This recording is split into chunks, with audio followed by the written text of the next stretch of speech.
बोझ रह जाएगा। ये सारे सूत्र ध्यान के सूत्र हैं। ये उपनिषद ध्यान की गंगोत्री से पैदा हुए हैं।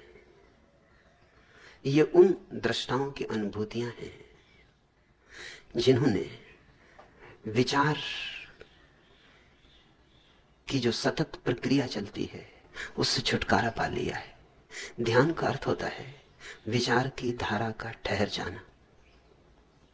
साधारणतः तुम्हारे भीतर विचारों की सतत श्रृंखला लगी रहती, जैसे रास्ता चल रहा हो, लोग निकलते ही रहते, गुजरते ही रहते, और रास्ता तो कभी कभी रात बंद भी हो जाए, लेकिन ये मन के रास्ते पर विचार दौड़ा ही करते हैं। दिन में विचार, रात में स्वप्न, कभी स्मृतियां, कभी वासनाएं, कभी आकांक्षाएं, कभी कल्पनाएं, अंत ही नहीं है, न और है न छोर है, ये चलता ही रहता मन।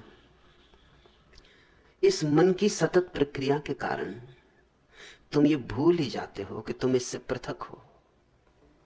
यूं समझो कि किसी दर्पण के सामने से 24 घंटे अहिर्निश चेहरे गुजरते रहे, तो दर्पण को मौका ही ना मिले जानने का कि मैं इन गुजरते हुए चेहरों से अलग हूं। कभी ना कभी कोई ना कोई चेहरा बन रहा है, एक मिटता नहीं दूसरा बन जाता है, मिट भी नहीं पाता कि दूसरा बन जाता है, मिटने के पहले दूसरा बन जाता है। हमेशा दर्पण आच्छादित है, तो दर्पण को पता कैसे चले कि मैं पृथक हूं? इसलिए ध्यान का आविष्कार हुआ।